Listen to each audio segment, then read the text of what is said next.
Welcome to NFL Daily, where the draft is starting in Mobile. I'm Gregg Rosenthal in my garage, and I'm joined by my two friends, Adam West and Ryan Wolf of the Saints Block Party podcast, our Senior Bowl correspondents out there in Alabama. Welcome. Good. What is happening? Adam and Ryan sharing a mic here. I hope this isn't awkward for you guys, but you look great. You got the merch. You look relaxed. You've been boots on the ground here for a couple days in Mobile. We have. It's been a very fun, exciting, little tiring, very busy. 3 days since we've been at it. It came in. But before we even talk about the Senior Bowl, I want to just kind of take it in. I want to just give you love, Greg, and because first, you've been doing NFL Daily. You're doing your shows with Patrick Claybon. You're doing your shows with Steve Weish. You have them on. You have me and Ryan on. We have Dante. I want to give Dante some love, who's helped us, and he's part of our Saints Block Party podcast community. And being at the Senior Bowl, being at these events, being in the stands, being at the, Ryan was at the presser when Jim Nagy had his opener. There's not a lot of representation because the media is still white and still male. And that's what it looks like. And it's just a juxtaposition to me because it's like the country, the president's like, oh, let's get rid of DEIs. And being in the stands and just seeing how football is covered. I just want to give some love to you for just being real and being authentic and being who you are of not just opportunity, but you recognize real, and we appreciate that, Greg. I recognize ball knowers. That's what I recognize, and people that can make me laugh, and people that are there. I wish we had the money that we'd be sending you guys out to be our correspondents, but I'm calling you that. You guys are out there on your own dime, of course, supporting your podcast, and everyone should check that out. Saints Block Party podcast. They got a lot of good interviews this week on their Patreon. And boots on the ground. It's cool. And yeah, it's a good call with the draft community, especially even amongst the NFL media community is particularly one note. So I've never been down there before. Ryan, you live there. First of all, like what I didn't really think about, so I was just introducing you, but Adam West and Ryan Wolf, you guys got some like broadcast superhero type names here right now, like that. You guys should be in front of the camera with Adam West and Ryan Wolf. You just named me Ryan Wolf, so I'm just rolling. It's not even. I didn't actually think that's your name, but then I saw that's what you went by at Blue Sky. That boy Wolf. I was like, damn, I didn't know his actual name was Ryan Wolf. It's not. But it's not. I'm just gonna roll with it. That's his name. The way you said makes it sound good. Ryan Wolf. Not related to Dick Wolf, but I love him.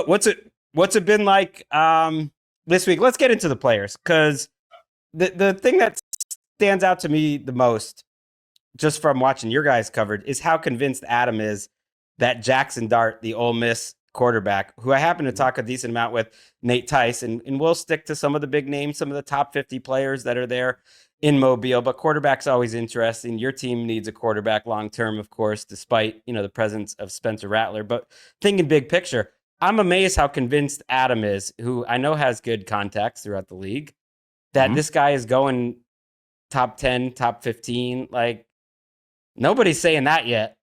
Why are you so confident? I'll say at least top 15.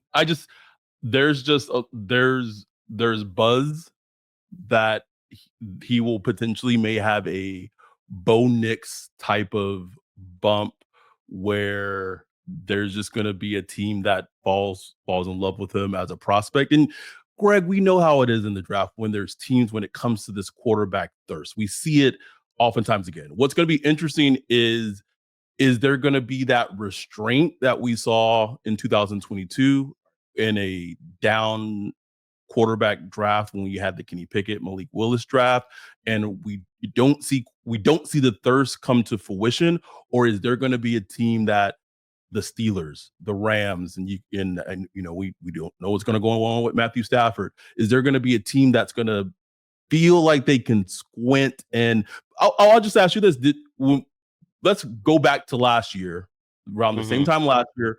Was anyone talking about Bo Nix going at 10th in the draft?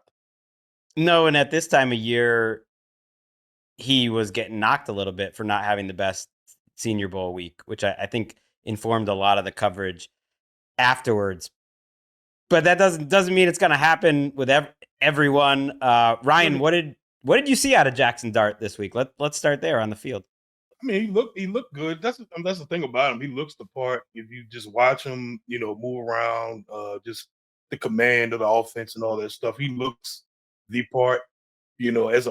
Personally, it would definitely be an overdraft, like for him to go in the top 5, top 15, or top 10. But like Adam just said, you could have made that argument about Bo Nix last year. But I struggle to see it with Dart. But I do see the tools. The tools are there, and you can see the tools that would entice an NFL team that's thirsty for a quarterback. Because there's like a lot of teams this year that really need quarterbacks. So why? Just because he's just big and athletic and handsome. That's basically it. He has a good arm. It's not. It was funny during the Senior Bowl week. The first 2 practices, he wasn't really uncorking it. I was like, man, where's this arm, that I'm supposed to hear about today? When they had like the team drills going against the defense, you saw him let it loose a little more and, drive the ball a little more. Not that he has like a huge Matthew Stafford type arm and nothing like that, but he has a decent, nice arm. So I just think maybe the quarterback thirst meets the tools and he could get boosted up. But me personally, I top 15. But if you're hearing that now and everybody's buzzing about him, it always starts with that little buzz, and then come April, it's like, okay, of course he went top 15. Just saying. I'm just putting it out there. Okay, well then you better be right. You're going strong on this. You're talking about like he might go at 9 to the Saints. That you're feeling confident on top 15. No, I didn't say it. I would just put it. I just wanted to just gauge the pulse of how Saints fans would feel. Okay, I didn't say he was going 9 to the Saints. You put it out there. I saw what you did. Don't try to gaslight me. I wasn't. He was 43rd on Daniel Jeremiah's top 50 prospects, so that caught my attention because I don't even think he's that high on other people's, and that's Daniel Jeremiah's opinion, and right. It's not his mock draft, but the fact that he, from that sort of respected evaluator, that he's going to get that high, then he's got a chance to be QB3, and then some of the push for the quarterbacks could happen. I would push back and say Cam Ward going top 15 and Shadur Sanders going top 15. That's the push. Because if they were in last year's draft, those guys might be behind Bo Nix. They or right around him. They might be about QB6, QB5, QB6. I think they would have been behind Penix, and Penix was QB4. So to me, those guys going relatively early.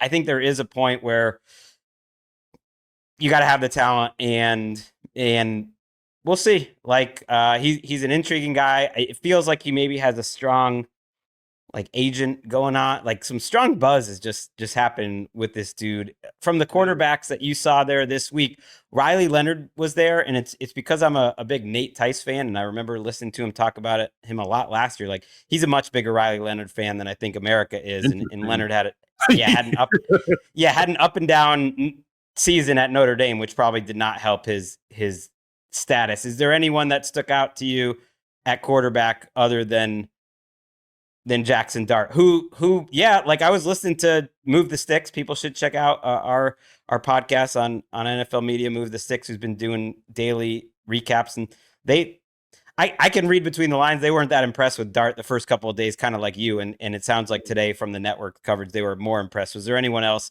at quarterback that you liked there this week?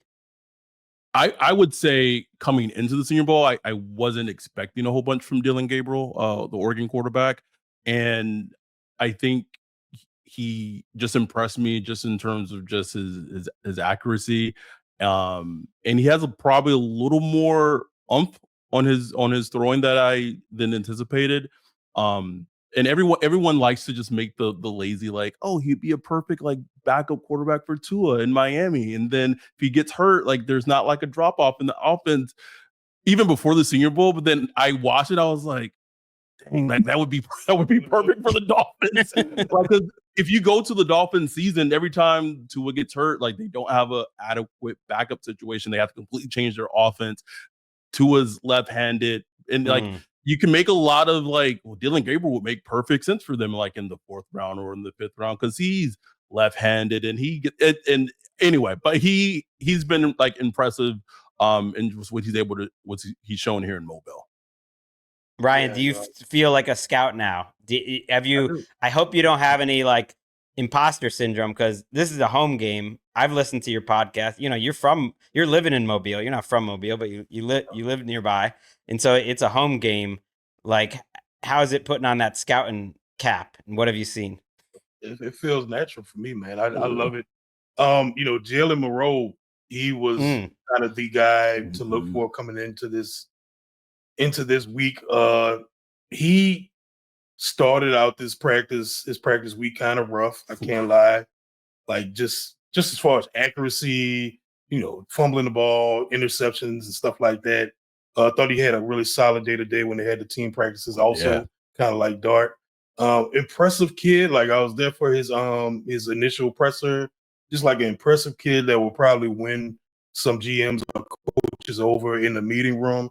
Obviously dripping with talent, athletic, fast. He can give you the second reaction plays. It's not like he has a weak arm. He has a good arm.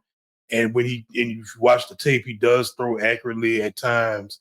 But it's just like he's similar to Jalen Hurts was when he came out, where it's like, I'm going to have to kind of build him into a passer and use his legs and use his playmaking ability to build him along. And it's just one of those guys where you just kind of hope that he probably got another year, but it doesn't matter now. He's coming into the NFL, so like let him get his reps in the NFL, and maybe he'll improve there.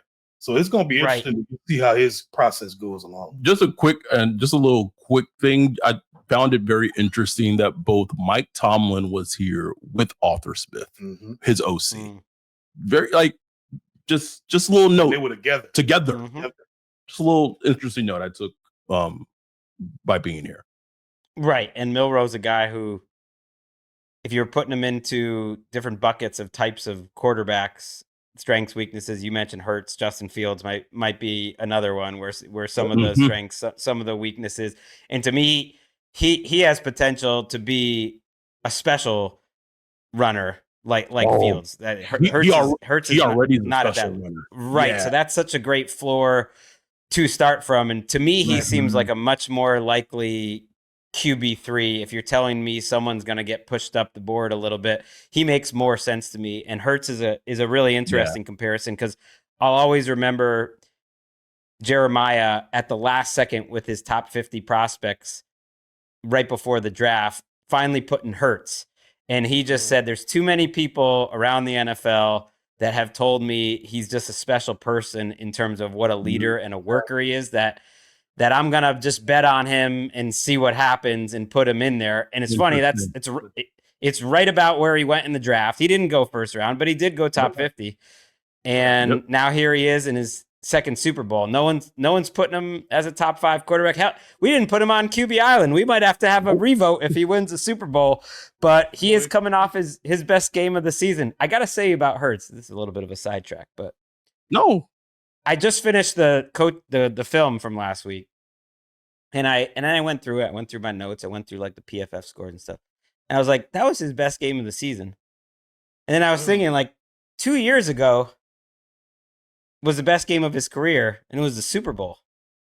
I mean, if this is any other sport, we would call that a big game player. Now, it's a little inconsistent because not all of his playoff games have been magic. In fact, he's had some just okay ones, including this year. Right. But it's pretty cool that the best game of his career is in the Super Bowl. The best game of his season is in the NFC Championship.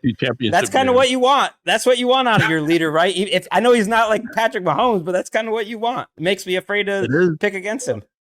And he was drafted in the second round, and he was considered like a quote unquote project quarterback. Like that's true quarterback development. Remember, they were like, we could use him as a Taysom Hill, maybe, or it was like, and here we are in the Super Bowl for the second time. All right, you got to make sure Adam's not just hogging that mic. Let's move Let's move to the tight end position. I'm just saying, you gotta. It's like tilted towards you. I see what you're doing. Adam's kind of the host between you two, and he's trying to get preferential sound treatment here. The tight ends in Mobile look like they were awesome from afar. It's a really good tight end class. I keep referring to DJ because I got to have some foundation to build my rankings from, and he's got 2 tight ends in his top 10 overall players, which is wild, or top 15 overall players. And Tyler Warren is one of them. And they weren't in Mobile, but he had 2 others that were in Mobile. Mason Taylor, the son of Jason Taylor, and Elijah Arroyo, who had a bunch of great looking catches from my eyes this week, just from the TV copy. Ryan, give me your impressions on like which of those 2 you like better, or what stood out with those 2? The thing about Arroyo is just the way he moves, man. Like you watch him quickly, you're gonna see it. It's like, okay, this guy is 6'4.5", 200 whatever pounds, 260 pounds, moving like this. Come on, like this you could easily see him being special in the offense. Now we know how tight ends work. You could be as special as you want to be an effective tight end. You have to do a lot of the dirty work. You got to be able to, somewhat block. You got to be able to do things. We'll see how he is in that area, But I mean, just from a talent standpoint, and red zone going up. He had a red zone catch today where he went up and attacked the ball. Just looked just like Jimmy Graham, man. Like it just reminded me of Jimmy Graham from back in the day. So like just awesome. I know Ty Warren, he wasn't at the Senior Bowl, but he's like, mostly the tight end one for most people. Adam kind of thinking like, man, is Arroyo better than Ty Warren? That's just going to be one of those debates. But there's so many tight ends in this class, though. I mean, you got Harold Fannin. He's out of where is he got? Bowling Green. Out of Bowling Green. He's super talented. Didn't shine that much this week at Senior Bowl, but his tape speaks for itself. He's really athletic. And for Mason Taylor, I think this tight end class and running back class is very much like ice cream. It's just like, what is your flavor? Yep. And with Arroyo, you get so like with Mason Taylor, it's like he's more of a, what's it, like a more complete tight end in terms of someone that maybe you can play him more in line. He's going to be more of a factor in the run game, but still fluid, maybe not as fluid. And then a friend of mine made a great comparison, I think, for Mason Taylor, like as a pro, Green Bay Packers, Luke Musgrave as a pro comparison. I felt like that was very apt. And I feel like Mason Taylor is going to be a better pro player than he was in college. We actually got to have a quick interview with him. And he but this running backs and tight ends are just it's just, what do you want out of your players, really what it's going to boil down to for both those positions in this draft class. Yeah, it's an interesting comp. I gotta get in on the tape on these guys. I'm looking forward to watching it. Musgrave, I don't know if he was as natural. He definitely has the speed. I think just being Jason Taylor's son's going to get him pushed up. People just want to, and there is something to that. Quick thing too. Mason Taylor's mom is Zach Thomas's former Texas Tech linebacker's sister. Right.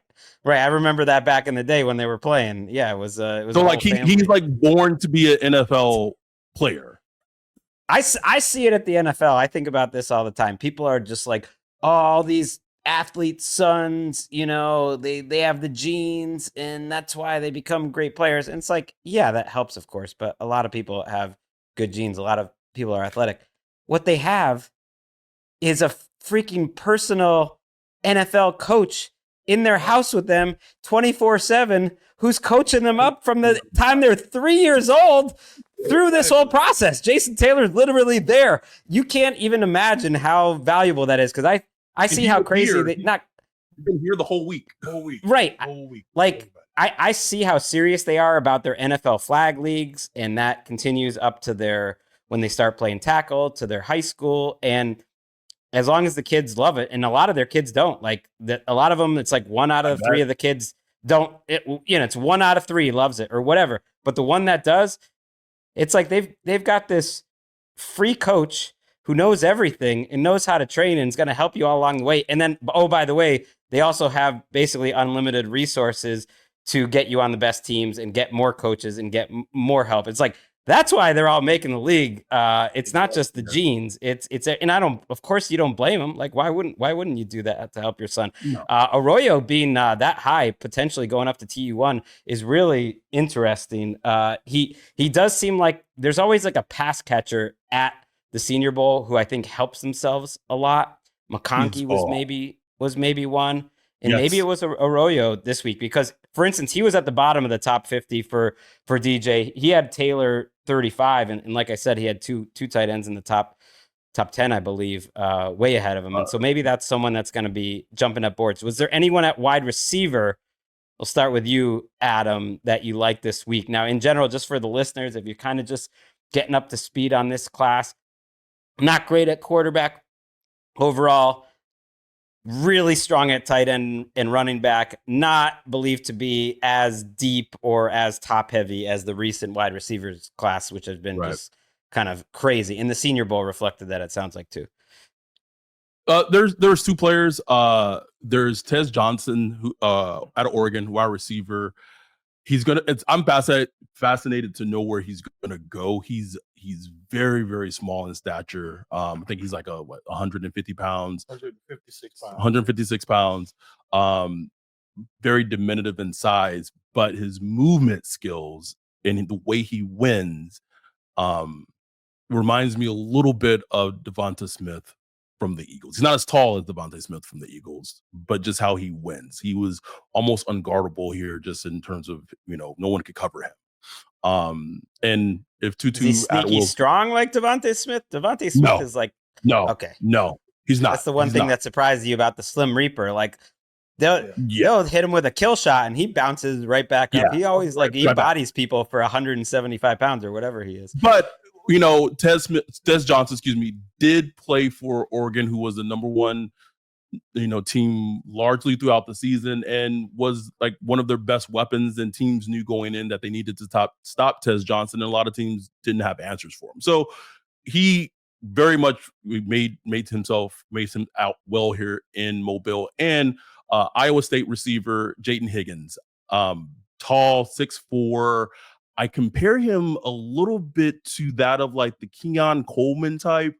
Win contested balls, maybe not the best in terms of, maybe struggles a little bit with separation in terms of like from cornerbacks, but it maybe doesn't have that, won't have that production that you will want from a rookie receiver, but also could be that Drake London type, eventually, because he has that same type of body type and frame.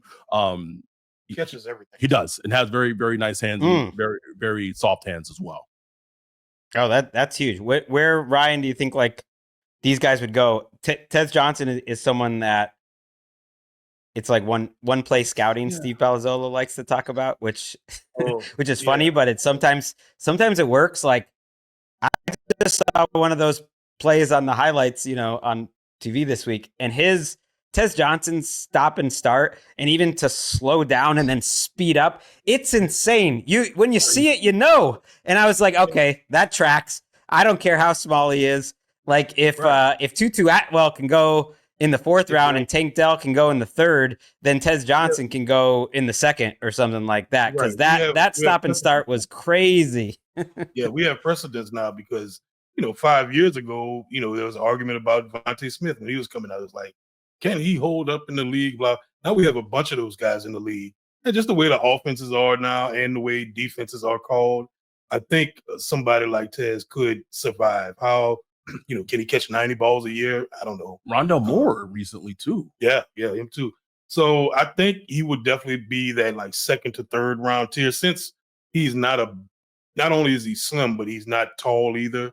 So I think he would kind of fall into that kind of mid-round, day 2 sweet spot where people, somebody would take a chance. But, people like Andy Reid, people like Sean McVay, they find a guy, they have a specific vision for a guy, they'll go get him. They don't care. Yeah, and they should. Like, those guys are valuable. You can't tell them, like, I know it took a minute for even Khalil Shakir, who's a different type of player, but for him to get going. But you can't tell me he's not more valuable than a whole lot of second and third round picks that there have been over the years. So players like that, that's a great little comparison, like in how they both win. That's a good one. Yeah, but Tez pops a little more even. Yeah, at least to me, it pops even more in terms of just pure Xavier Worthy type. Once we figure him out, that speed is going to be a major problem, because Xavier Worthy suddenly went for. I'll be talking about it next week in New Orleans, but Xavier Worthy somehow went from a pretty rocky rookie year to easily the most important receiver on the potential future Super Bowl champions. Like, he is their wide receiver one. I don't care what you say about him. Like, they're kind of building it around him in Hollywood now, and like, it's working. He's the man. Let's go to the defensive side. The defensive line for this Senior Bowl was really deep, and for this draft was really deep. Probably the best position in this draft is throughout the defensive line, and there were a lot of good players at the Senior Bowl. Just to name a few: Mike Green, Shamar Stewart, Walter Nolan, all top 30 players, according to Daniel Jeremiah. Who stood out to you the most, Ryan, that you liked off the defensive line? And then maybe, Adam, you jump in and can give me another one that you liked. Shamar Stewart, he stood out. He's been getting a lot of pub. I mean, he did so well this week. He just said, "Look, I'm not playing in the game. I'm out of here. Peace." Like, him and his agent got up out of here. Mike Green did the same thing. Had a great week. Well, it was funny. The first day, the defensive lines were not performing well. Like, none of the edge players were playing well. Defensive tackles, like, they were just getting owned by the offense. So the next day, day two, all the D linemen came in just on fire, just lighting it up, at the practices on the one-on-ones. There's a clip going around Mike Green blowing up the offensive guard. And it was, so I think those two players, Mike Green and Shamar, like, both stood out. Shamar out of Texas A&M, Mike Green out of Marshall. It was a big week for him because he's a small school guy. If you go watch clips of him online, if you can find him, he's just dominating. He's just like a bull in the china shop, just going crazy against small school players. So everybody wanted to see how would he perform against, bigger name, bigger talented offensive linemen. And he did good. So, his week is pretty much over.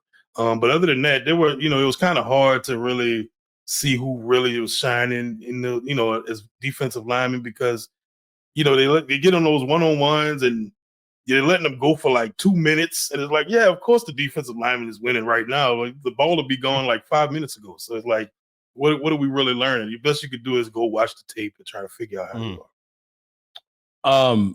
It's funny to me because I feel like maybe this is why the draft is such a beauty of the eye of the beholder. A lot of people here feel like Mike Green had like a great week, and like I feel like his week was like okay, like at best. I didn't feel like he had a great day one. He got, besides like maybe a play, he got very manhandled a lot day one, because he's 250 and like he's a very smaller edge rusher. And then yesterday he had a better day, and then he had that viral clip, and then literally he like dipped out, and I felt like his agent was like, we've done enough. I do think Mike Green, is going to be a first rounder. And help me out here, but I feel like Walter Nolan has had a good week too, and I feel like he's going to have a type of rise that defensive tackle from Texas that went to the Seahawks, whose name I'm blanking on, Byron Murphy. I think he's going to have. That's my style of guy. Everything I see and hear about Walter Nolan, I'm like, okay, I like that. He's very Byron Murphy-ish. We got to talk. We had, he was at the podium. We got to ask him a couple of questions in terms of just his natural playing position, and I just feel like he's had a good week here, and I feel like he's Byron Murphy-esque type of player. And I feel like that's his range is where he probably is going to end up going in the draft as well. That high. One thing I liked about his interview, the questions we asked, he was getting real detailed about the positions he liked to play on the defensive line, just from 3-point to 1 point and all the little different intricacies in between. I just like that he talked about that stuff because some of these guys, they're just like, oh, just put me out there and I'm gonna go get the quarterback or whatever. Yeah. But he was real intricate with it. So it's gonna be interesting. But he's a good player. Like if you watch him on tape, yes, you can see that he's just gonna be a good player. And everyone needs one, man. You look at the teams that are still left. You got Chris Jones on one team. You got Ed Oliver coming off a really good playoff run for the Bills. You got Jalen Carter. When I saw Chris Jones crying for the national anthem, I'm like, it's over. It's over, baby. It's over. Jalen Carter. You got Carter for the Eagles, who might be the best defensive player in the playoffs, and then even the Commanders, like Jerry Newton was making some plays for them, and Jonathan Allen came back and he was looking good. Like you need one of those guys.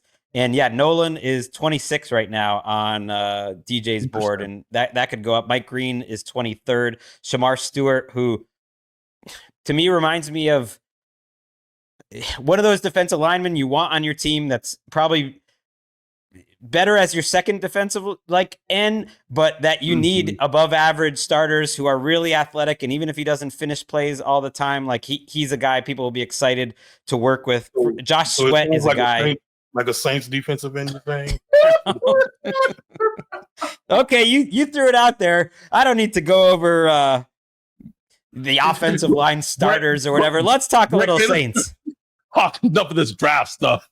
No. Well, we talked about great. Yeah, we're good. What's that guy's name? Gray Zabui? What is the North Dakota State offensive lineman? He seems like he's the guy that stood out the most. It actually reminds me a little of Quinn Miners, who I thought was just like a media gimmick because of his big belly at the Senior Bowl a few years ago. Everyone just liked telling this story. And he's literally the first team All-Pro this year. Maybe the best guard in the league. It's crazy. And he's been a rock here, like a rock. And I don't know where he was even slotted to go. We're both draft sickos, but like I'm not so much of a draft sicko to know where he was slotted to go. DJ had him in his top 50 barely. And again, his name is Gray Zabel from North Dakota State. And he can probably play center or guard at the next level. Like he's played all three positions, but that he'll probably play inside as a pro, at least according to DJ. Yeah. I'll say this, and we got some pretty good footage of the one-on-ones. There weren't many one-on-ones with the defensive line that he got beat in this entire week. Like he's been like, he's like just a rock inside. Yeah. So he's definitely made money this week. And I think, I'm not, you didn't ask this question, but like if you were just to ask me like the player that made the most money here this weekend, because that's what the Senior Bowl is all about, right? Just making money, your draft stock. I would probably give that award to Elijah Arroyo. Yeah. Like I think okay. Just even yesterday at the media day, he had a media scrum when just walking in. Yep. Like he had a scrum of media people around him. So he's definitely made himself some money. Our dude Dante made a great comparison just in terms of how he moves. As a football player only, people, please, I'm going to preface it by only. He moves like Aaron Hernandez moved as a football player. Like if you just go, and I couldn't shake it. And that's just how he moves as a football player as a tight end. But for sure, like the biggest person that's made money this weekend for sure has been, I think by far, has been Elijah Arroyo. I mean, it's always a tricky comp to make, Aaron Hernandez. I preface it. That's Greg. A tricky one to make though on the field though, because Aaron Hernandez, if you take out, coming into the draft was a top 20 pick if it wasn't for being Aaron Hernandez because of his talents and the way that he moved, and he was rare in terms of who he was as a player. There's one that pops up every few years, kind of like him, and they usually get taken in the top 15 or 20. So that is high praise. Let's take actually a quick break, and then we're going to come back. We're going to talk a little bit about Kellen Moore maybe becoming the Saints coach, talk a little Matthew Stafford, and then we're going to get to our weekend and send you into the Mobile night. I'll be back on NFL Daily in just a second. All right, back here on NFL Daily with my guys, Adam and Ryan from the Saints Block Party podcast. Who knows what's going on their OnlyFans, or no, Patreon. Correct. It's Patreon. I mean, what's the difference, really? Who knows? Who knows what's going on in these interviews? Your boy, Kellen Moore. It looks like he's gonna take this job, and it's so funny, you guys, how you went immediately from being so just like, what is going on with this Saints head coaching search? And we're kind of sick of Mickey Loomis. No one wants our job. And then the second you just get a little whiff over like a kind of good head coaching candidate who wants to come aboard, you're just like, oh yeah, Kellen Moore's the man. We're all aboard the Kellen Moore Express. Explain yourself. It's not Darren Rizzi. It's not John Gruden, Greg. Like I don't, that's the explanation. And I don't think people understand. And I understand how many coaches told Mickey Loomis and the Saints know this head coaching search. Oof. Mike Drabel was requested for an interview. Didn't take an interview. They reached out to Ben Johnson for an interview. This never got reported, but I'm reporting it on NFL Daily. Ben Johnson never got back to him, said, like, basically, what are you doing calling me? Like, come on. Aaron Glenn. And he has ties to that building. He was never in that building, but he has ties to it, obviously. Ties. Yep. Aaron Glenn, like the favorite that was going to take the job. Oh, he doesn't even do an in-person interview. Like everyone's little story they add. Oh, it's because of the snowstorm. It wasn't because of the snowstorm. He always wanted the Jets job. Joe Brady. He said it. He said it. He literally said that this was the only job I wanted. So you can trust the man. Joe Brady stayed in Buffalo. Also declined an in-person interview. And then Cliff Kingsbury didn't even take a virtual interview. That's 5 coaches that told the Saints no. And so as fans and as us for our podcast, we can squint at some things that Kellen Moore has done with the Cowboys. I know the Charger stint was a little rough. We can look at the things he's done with the Eagles, and people be like, oh, he has a great offensive line. He has Saquon Barkley. At this point, we don't care. Like, we don't care. Because if it wasn't going to be Kellen Moore, and again, it's all likely, potentially going to happen. If it potentially isn't going to be Kellen Moore, it literally was either going to be, and the Mike McCarthy thing was funny because they were putting Mike McCarthy on the back burner like he was just with the Super Bowl. They're like, we'll get to you when we get to you type of thing, to the point where he was like, no, like I'm not wasting my time. If it was going to be Darren Rizzi, or it was going to be potentially John Gruden. And ew. Yes. You guys are so down on the Riz, Darren Rizzi. I mean, Aaron Glenn was happy to have him up there on the podium with him in New York. So he was excited to have Rizzi. Ryan, what are you feeling about a potential Kellen Moore era, and have you come to terms? I think this means that Mickey Loomis is keeping all the power that he's had. At least it seems like it's headed that way. You guys can tell me. You're more connected than I am if you think any differently. I mean, it seems like it, but we really don't know. It's just been seeming like there's a lot of weird stuff going on in the Saints building. He had like multiple GMs on the staff. Randy Mueller was back. He had Dave Ziegler in there. He's gone. Dave said, "Get me out of here." I mean, Ziegler was a part of coaching interviews, and meanwhile, he's trying to become an assistant GM somewhere else. It's just a mess. It's a mess. I'm hoping like Gail, or at least like Dennis Lucia, team president, is like realizing like there's a problem here. So many coaches. I mean, Joe Brady didn't take it. I mean, Joe Brady, one of the most ambitious, young coaches in the league, just said, "Nah, I'm just loving this life. I don't want that Mickey Loomis life." And that's the thing people really missing out on. They think it's the salary cap, it's the roster, blah, blah, blah, blah, blah. It's Mickey Loomis. Like, it's a Trent Baalke type situation where coaches don't want to work with him, and unfortunately it doesn't look like that's going to change ASAP. But maybe, we don't know. Maybe he will move into a different role. Maybe he'll, come to some kind of self-realization like Woody Johnson is. And like, look, I'm just going to leave my guys alone and let them do their thing.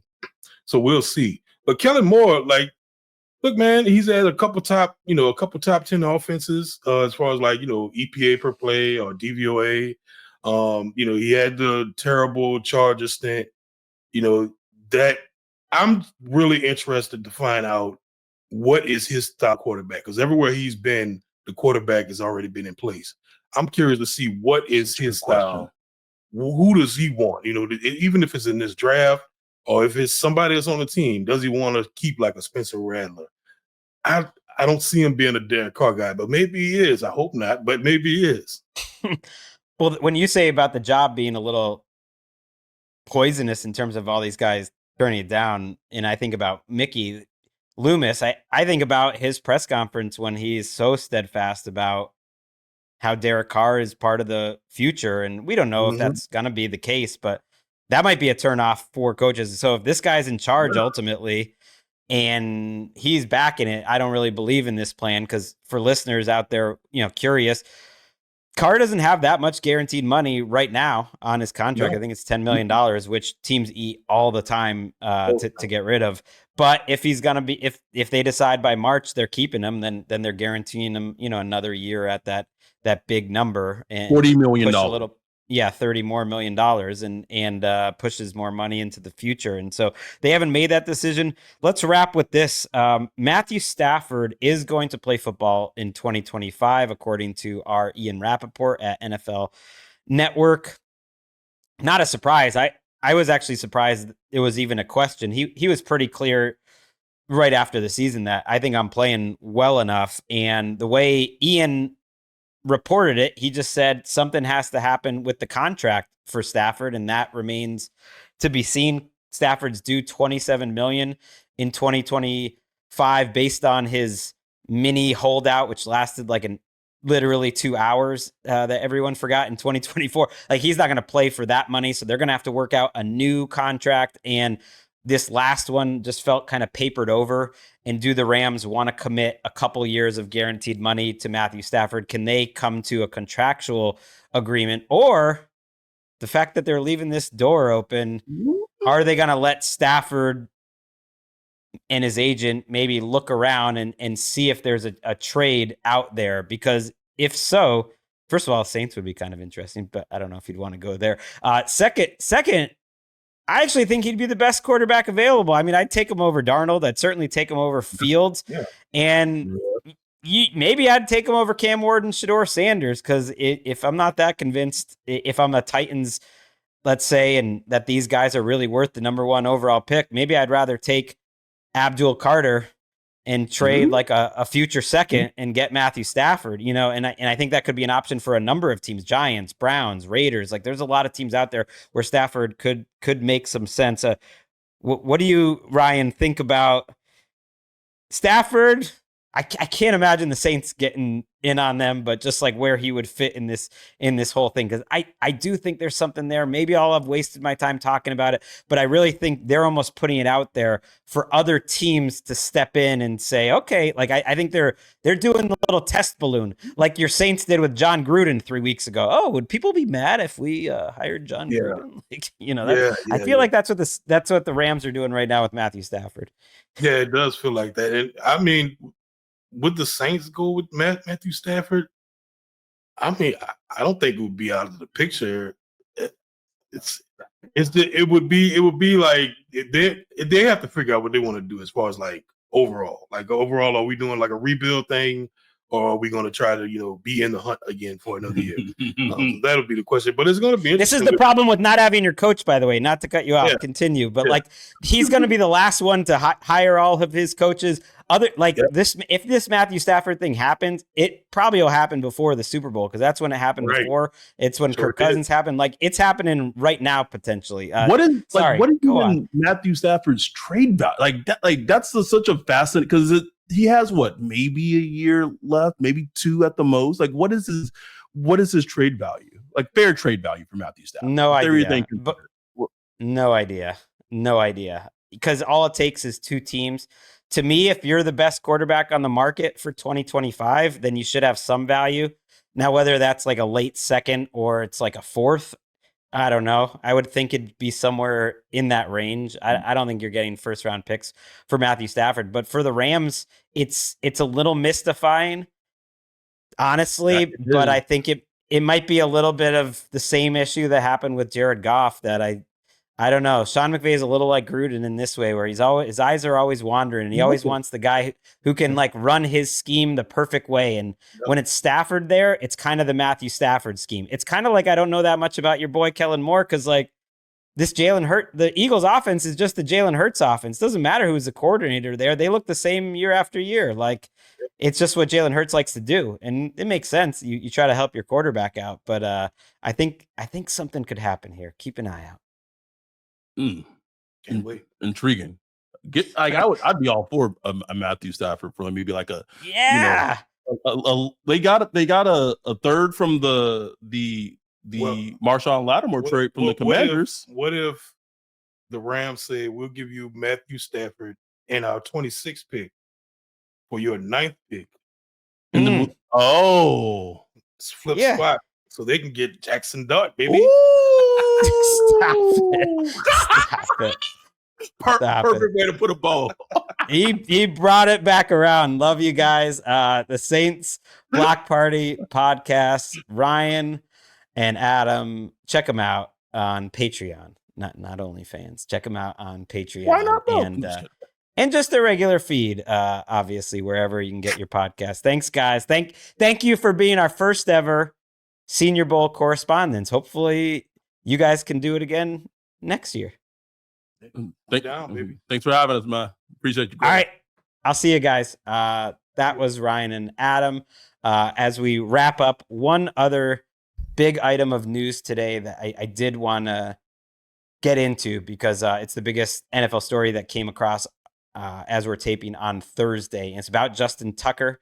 It's a story from the Baltimore Banner, a website where they spoke with 6 massage therapists who accused Tucker of inappropriate behavior during massage sessions. The incidents allegedly took place between 2016 and 2012. Tucker denies the allegations very strongly. A league spokesman said they first became aware of the allegations from a reporter investigating the story, as they were previously not shared with the NFL. And what I would say, if you're listening to this and you have an opinion on it, or you want to have an opinion, or you're interested, go read the article because it's free to read. I think it's very thorough, very detailed, very specific reporting with 6 different massage therapists who spoke directly to the site, did not know each other before or about each other's stories. And the stories are very similar to each other. And they're very credible because of that.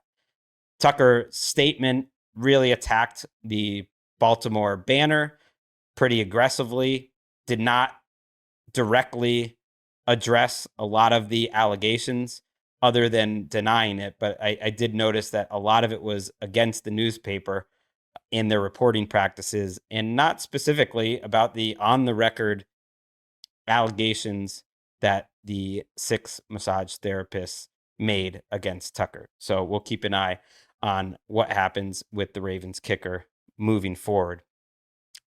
Tough note to end the week on, and this is the end of the NFL Daily Week. For the first time since July, we will not be talking about any weekend football because we were doing Hall of Fame game week. We were doing preseason football, those shows with Nick Shook, and of course, the entire regular season. We will be back on Monday. I'm really looking forward to next week. We're going to do some all-pro final voting and some end-of-season honors that Jordan Rodriguez of The Athletic and I are going to start off the week with, some awards. And then we're going to be headed to New Orleans. We'll hear from Nick Shook, who will be there at opening night. And I will be there with Jordan and Nick Shook on the ground in New Orleans. And we have a amazing set of people that we are interviewing throughout the course of the week. They're so good that I honestly don't want to tease them because I've been through these Super Bowls enough that you never know. Some of them change at the last minute, but it is a great lineup of guests that I'm really looking forward to talking to in my favorite city on earth, the best city in America, New Orleans, Louisiana. All right, let's hit the music and get the heck out of here. Appreciate Ryan and Adam. They get it done. I mean it. The most entertaining team podcast out there, Saints Block Party podcast. Was great to hear their sights and sounds from the Senior Bowl. Yes, when we have a weekend without football, weirdly, that's how you know football is back. See you Monday.